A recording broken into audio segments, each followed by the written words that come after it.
I want to show you how I force a patina on all types of different things. Coming right up.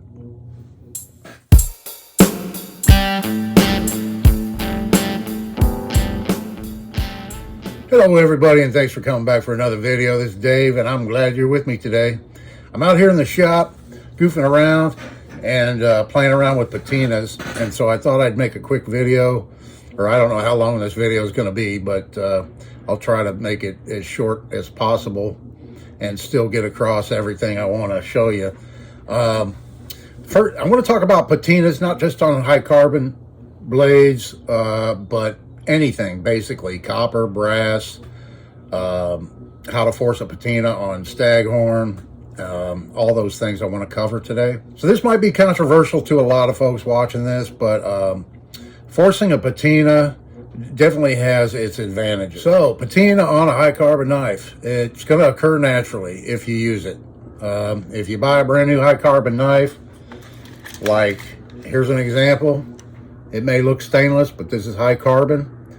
And if I kept this in a dry environment in its package, you know, wrap it up in cellophane or whatever for storage, it'll stay like that. But if I'm going to use this, especially in the kitchen, prepping foods with it and stuff, it's going to get a natural patina over time.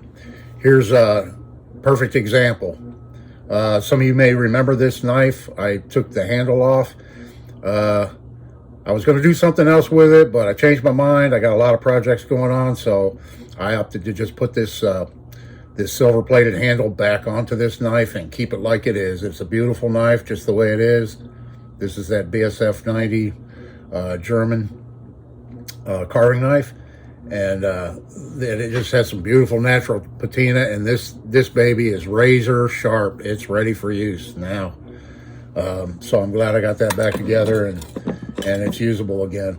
Another example of natural patina would be something like this. Now I did polish this up a bit, but it still has some of the natural patina still inside, you know, in the blades. Getting a little bit of flash rust right there. I need to address that. Here's another one I haven't touched. I bought it just like this. It still has some rust on it. I haven't cleaned it up yet, done anything with it. But natural patina, there you go. Like I said, it's going to occur over time naturally. If you have a high-end Cam and Giotto knife or something like that, you know, you're going to use it, and it's going to, I wouldn't recommend using any of these methods on a high end. You know, I would just let it naturally patina. But if you have, but the patterns can be very unique. You can control to an extent the pattern that you get on, with the patina, and it provides a nice finish. It's kind of a way to force good oxidation onto a blade. Rapid oxidation is rust. That's what it is. And if you live in a humid environment like I do, you'll find that everything you have high carbon, if it's not stainless, it's gonna rust, and it's constant maintenance. You know, keeping everything oiled and waxed and protected from, you know, just keeping the air off of it, that humid air that causes everything to rust like crazy. So I'm a fan of forced patinas, but everybody's not. You know, if I had a high-end, high carbon, whatever, and I'm going to use it, I'm too budget minded to have a, you know, $5,000 chef knife. But if I was, I probably would just let it patina naturally. I'm going to run over just real quick, because this video could get really long if I really get into this, because this is a deep rabbit hole you can go down into talking about patina. So some of the foods you probably have in your kitchen right now that you could use to force a patina on your high carbon blades, and I'll just run down the list real quick. You got vinegar, grapefruit juice, apple juice, any kind of a citrus juice, lemon juice, that type of thing. You've got all your tomato-based products. You've got spaghetti sauce, ketchup, tomato sauce, salsa, any of that kind of stuff. The acidity in that will cause a patina on your blade. You've got mustard, you've got Coca-Cola, you've got sauerkraut, you've got meats like steak and bacon. Bacon doesn't really work that great, but steak, the juices out of the steak will put a patina on the blade. And you could use coffee. Instant coffee is preferred because it doesn't have the oils in it like regular coffee beans do. The freeze-dried instant coffee, you just mix it up really strong. You can either mix it into a paste form, or you can just make a really strong batch, put it in a big tub, set your carbon steel down in that, and it'll put a patina on it. Some work faster than others. Some are really slow. Takes, overnight to up to 3 days, and some are almost instant. That's the food types. Then you go into the chemically induced forced patinas, in which you can use cold blue, you could use aluminum black, you could use ferric chloride, which is, I wouldn't mess with that unless you're a professional. You could use toilet bowl cleaner, the acidity in that. Drain cleaner is a high alkaline, so it's not going to work for you. It has to be acidic rather than alkaline in order to put that patina on. I'll show you some examples. Here's some footage of mustard patinas right here. So I'm working on this elk-handled Russell knife right here, and I just put some mustard in a little 1 ounce squirt bottle, and I've got the blade coated, and I'm going to put it aside. I already did the redid the handle with my potassium permanganate. I'll explain that in a minute, but it made it very dark, very old looking, like it typically does. So yeah, so we'll see what this does and get back to you. Okay, after only about 20 minutes with the mustard, that's the pattern we have so far.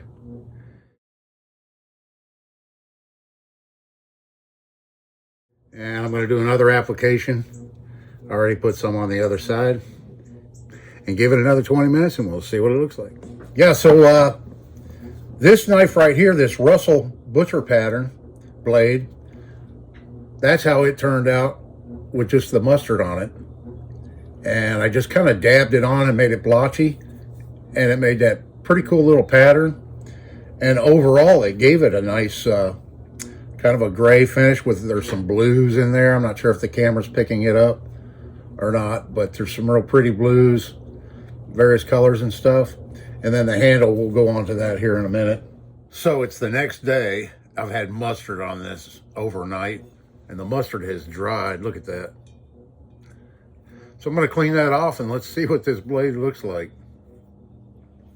Not quite 24 hours, maybe 20 hours of a solid coating of mustard, and it dried, and it was pretty hard to get off. It took a little bit of effort to scrub that dried mustard off of there. I let it soak for a little while, and then it came off pretty easy. But you can kind of see the coloring right here, difference. And it's not drastic. There's no pitting at all in this blade. There's just some, blotchy coloring here and there and stuff. And I really like the way it came out. So this is after about 20 hours of being completely encapsulated in mustard. And that's how it turned out, So yeah, there's a lot of various reasons why you would want a patina on your knife, not only to protect it, but in a lot of cases it looks pretty cool, especially when you can create your own pattern, make it the way you want. You can take mustard, where did I put it? Right here. You can take this mustard. I've seen where people have put like a needle type applicator on this, like a precision oiler type bottle, and you can make any kind of little lines and patterns and anything and whatever you want to do, on your blade.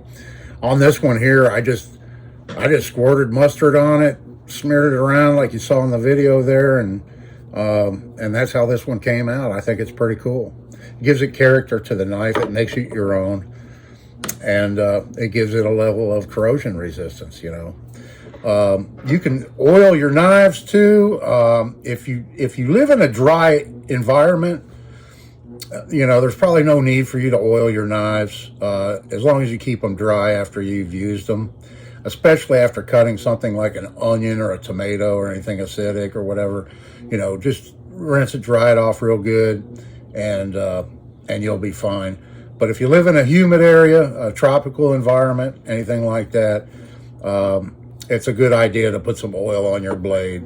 I use mineral oil, and that's very controversial to a lot of folks. But here's my thoughts on mineral oil. I know it's a petroleum distillate, and people think, oh, it's not good for your cutting board. I use it anywhere I think a blade's going to come in contact with food. And why I don't think it's that harmful? Well, it's because everyone watching this has probably ingested quite a bit of mineral oil in your life, whether you know it or not. If you've ever eaten any Swedish fish, you know, the little gummy bears, those kinds of things, to keep them from sticking together, they put mineral oil on. Mineral oil is used as a laxative, you know, in, you know, big quantities. It's not good for you, I'm sure, and all that stuff. But I've been using it for years, and I'm just going to continue using it. Let me show you some more examples of these various patinas that you can put on blades and things. Yeah, so this blade right here that I've showed before, that I made a long time ago, I forged this 35 years ago or something like that. But I just put cold blue on it. I don't have anything on the edge, and it's just a cold blue finish on that one. I have another one here I made that I cold blued the blade just to protect it. And this one here is holding up really well. I haven't oiled it or anything. You can see I've used it quite a bit. I make kindling with this bamboo handled lawnmower blade knife I made a few years ago. And it's holding up really well because I put that cold blue finish on it, you know. Yeah, here's some aluminum black. Now this is designed just for aluminum. I have some cold bluing too, but I didn't pull it out. But it basically, you can get it in bottles just like this or larger bottles. I have a fairly good sized bottle of cold blue. But this here it not only works on aluminum, but it also will work on copper and brass, I think.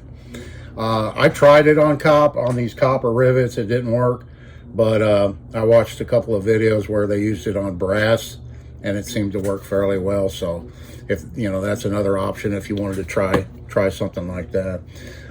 Here's the naval jelly, and this is Loctite brand naval jelly, been around since 1966.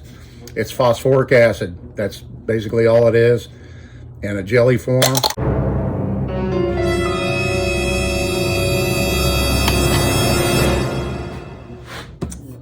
Okay, folks, I don't know if I'm going to include this in the video or not, but my bottle of naval jelly just completely exploded. It gets so hot here, anything and it just dry rots. It just bakes the plastic, and it makes it brittle. And there's a perfect example of that. I mean, that's a pretty old bottle, but still. I had a splash of the naval jelly. So here we got our little example of what naval jelly can do in about 5 or 10 minutes. Before I wiped it off, it left that little dot right there. So naval jelly works really good and really fast. Got a little bit out on this part of the handle of this too. I just now saw. So I'll wipe that off, and yep, there it is. All right, if you remember this little folding saw, I pulled that out. This is high carbon. And there's a forced patina that I did just putting in my easy rust remover. This was a very, very rusted blade. I threw it in the easy rust remover, wiped it off, hit it with a little bit of 4-aught steel wool, and that's what it looks like. And basically it's citric acid is, you know, what caused that.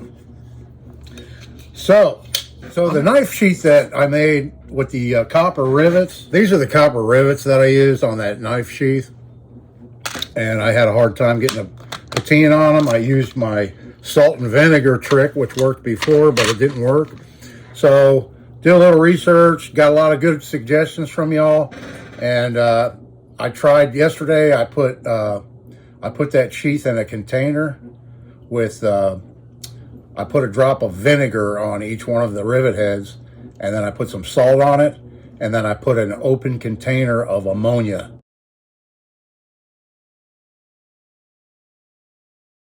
Let's take a look at it and see what it looks like.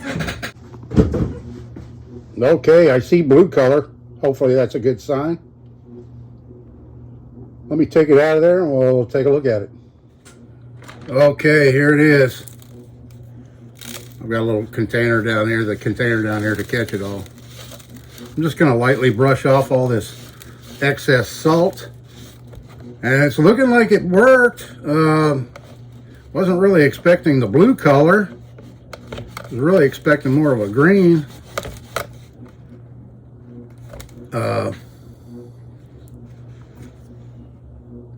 This one here, for some reason, I wiped these off with alcohol first and cleaned them real good to make sure there was no oils. But there you can see what it looked like originally from the backside, and that's what it's looking like now with a blue color, which is kind of weird. It's wiping off. Some of it's wiping off when I rub it. I'll have to give this a good clean up, and we'll take a look at it here later after I cleaned it a little bit and see. But I kind of consider that a halfway success anyway. You know, it did make a change on it a little bit anyway.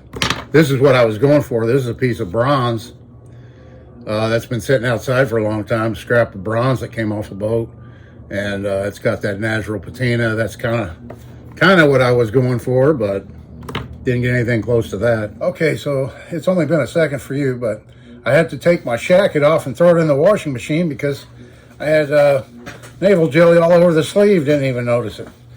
So anyway, another thing too I thought of that I didn't mention, another type of finish you could put. This is a more advanced. This isn't a simple solution like mustard or using spaghetti sauce or anything, but parkerizing. I used to do parkerizing on guns, and basically parkerizing is phosphoric acid. There again, like naval jelly, but it's probably a lot more concentrated, and it has either zinc or manganese in it. So you're kind of like zinc plating in a way. It's a popular finish used on Colt 1911s and the older military versions were parkerized. A lot of the old military guns were parkerized because it's a surface that really holds the oil well and prevents rust, and it gives it that nice hard coat. I didn't mention that. That's too in depth. I still have some parkerizing solution, but I haven't done it in a number of years, and it's a labor intensive process. So we won't be showing that in today's video. This is just quick and easy stuff. This hatchet right here, it still has some of the natural patina on it here. From where I cleaned it up, I had to grind the pole off because it was all mushroomed and everything. But I may end up doing a little bit of a something on this, but it's because it's going to rust if I don't keep it oiled really well, using it and everything. We'll see. But I left that out just in case I wanted to do some kind of put some kind of a finish on that. And then another one I have too is this old Solingen knife that was really, really bad. This knife was in the worst shape of any knife. It was in the salt water, is my guess, and so it pitted very, very deeply. But it's got the polish on it. I don't know. What do you think? Does it look okay like that? It's never going to be a great looking knife because of the depth of the pits in it. I mean, it is pitted really bad. But I got it sharp and it's good steel. I got the handle tightened up and cleaned it up a little bit, you know. And then in a batch of knives, I can't remember which knife it was. It had this sheath right here that was missing the stitching and everything. And right here on the sheath, made in Germany. So this is an old sheath. This is probably pre-World War II. I forget the year when they started printing made in West Germany on everything. So that kind of dates this sheath. But this knife, it's almost like it came with it. I mean, it fits perfectly in here. So it's a German knife, and now it's in a German sheath that I just need to put a new retaining strap in it and re-stitch it here where the stitching. And then I put a little bit of neat's foot oil on it, but I could do another couple of coats to get it cleaned up and everything. But yeah, there's that. So yeah, let me know if you think I should put a patina on this thing or just leave it shiny like that. I don't know. I'm kind of on the fence with that one. Man, I just realized I had naval jelly on my shirt and you guys didn't tell me. So I threw that in the washer and put an old one on, which I should have been wearing an old ripped up one anyway out here in the shop. I've got this one here that I haven't done anything with other than the naval jelly splashing on the blade accidentally. So I'm going to go ahead and reposition the camera, and we're going to do a quick blue finish on this blade and see how it comes out. Okay, let me start off by saying this is not the proper way to cold blue. I'm just playing around in this one here. So I wiped it down with an alcohol prep pad first, and just gave it a good wipe down, and then wiped it off with a paper towel, and then I put some cold blue solution on a paper towel and wiped it on, and then went back and wiped off a fingerprint that I didn't get cleaned off good enough. When you do the cold bluing, you want to make sure that blade is absolutely spotless. You can use hot soapy water, acetone, electric clean, a number of different things, something that won't leave a residue on the blade when it's done. And start with a clean, very clean, dry blade, and on a clean surface, and use clean applicators and all that type of stuff. And if you do that, you'll get a nice even bluing surface. But this was an experiment. You can see it's not real uniform. And now let me show you the other side. The other side I purposely didn't clean as good with the alcohol. And if you look close enough, you can actually see my fingerprints right here and somewhere else. But yeah, just to show you, want it nice and clean first before you do it. This knife, if you remember before, I put this elk handle on it. I wasn't real happy with it. I was playing around, and it was really white.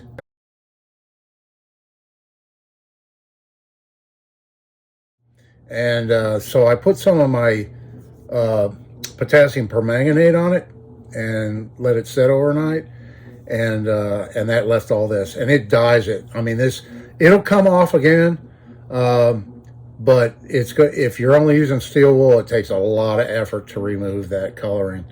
It soaks down into the pores, and it'll take a new piece of stag and make it look 100 years old, and it dries fairly fast. And let me show you how that works. Okay, this is potassium permanganate, and I'll just pour a little bit out here just to show you what it looks like. It's in a granular form, and it kind of looks like a dark gray to a black color. And it's used in water treatment, so it's relatively safe, but if it's in concentrated forms like we're using here, it's definitely not good for consumption. I already have some mixed up right here. I'm going to throw in a jar just to show you what it looks like when you mix it. I just threw a little bit in there. It's not going to make a difference, but it's a real dark purple color. When you mix it up strong like that, you just keep adding to it. Now, when you're using this stuff for water purification, it only takes a little tiny bit. You want to see just a slight color change to the water and then stop. If you start seeing pink colors and stuff like that, you went too far, and it's not safe to drink. And don't mix this powdered form potassium permanganate with glycol or antifreeze, because it will spontaneously combust if you do that. So you don't want to do it. But a guy showed me this trick years ago, and I've been using it for years, and it works really well. If you want to take, so you see what the piece of stag, let me try to do this where you can actually see. I'll do it right-handed. And yeah, he was one of those rendezvous guys, the buckskinner club type guys that went to those buckskinning meetings and stuff, rendezvous. And he liked all his stuff to look really old, like 100 years old. And he worked for a water treatment plant, and so he had access to this stuff, and he gave me a big tub of it years ago. And I'm just going to put it on heavy just to show you what it looks like. I'm not sure this is my last piece of crown stag. I'm not sure what I'm going to do with it yet, but it's not going to hurt any, and I want to just show you what it looks like when you use this stuff. So I wiped it down with alcohol first, cleaned it up real good, And so now we got a good coating of that on there. And we'll get back to you here in a minute when it dries. I'll let you know how long it takes. So real quick, I also wanted to show you another use for this stuff that he told me he used. He used it as a wood stain. This is just a piece of birch plywood, leftover scrap, and I'm going to brush it on here and we'll see what it looks like. I'll just do that much of it so you can see the before and after.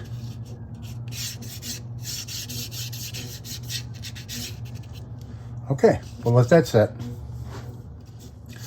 Oh, and always mark your containers. You know what's in them. All right, folks. Well, I want to show you how some of this stuff turned out here, but before I do, a quick recap. We talked about all the different things that you could use to force a patina on carbon steel. You know, such as coffee, mustard, any type of juices, citric juices, tomato-based products, things like that. One thing I didn't say, if you want to use just plain vinegar, you're going to have to soak it for quite a while. In some cases 24 hours, but if you heat the vinegar up, it's going to be fast. You got to really keep an eye on it. Grapefruit juice could run you anywhere from 15 minutes to overnight, just depending. Coffee, if you make the paste, it's going to work a little bit quicker, I believe. But in a lot of cases, if you make like a strong batch of instant coffee, you're probably going to want to let it soak overnight. So these two knives are the same blade material, 1095 high carbon. And this was just a matter of minutes, and this was overnight, 20 hours or so. So I think mustard by far is probably one of the easiest and safest methods. Coca-Cola, that's supposed to just take about an hour. I've never tried Coca-Cola, but I'm sure it would work well and not take very long. Just in the course of naturally using that knife to cut onions and tomatoes and things like that, it's going to develop its own natural patina. But if you're in a hurry or you live in a humid area and you want to force a patina so that you don't have to worry about any kind of flash rusting after you've used it and you didn't dry it off quick enough and it flash rusts, if you force a patina on it, that eliminates that whole issue. It's been a little bit over 10 minutes right now, and these things are plenty dry. Here's this very vibrant purple potassium permanganate mixture. And this is what it looks like after 10 minutes. It's completely dry now. I should know better and use gloves when I use that stuff because I'm notorious about getting it on my fingers and I'm stained for a day or two. It takes a little while for that stuff to wear off, but I was very careful today and I didn't get any on me. I just noticed this scrap that I used to show you how potassium permanganate can be used as a walnut-looking wood stain.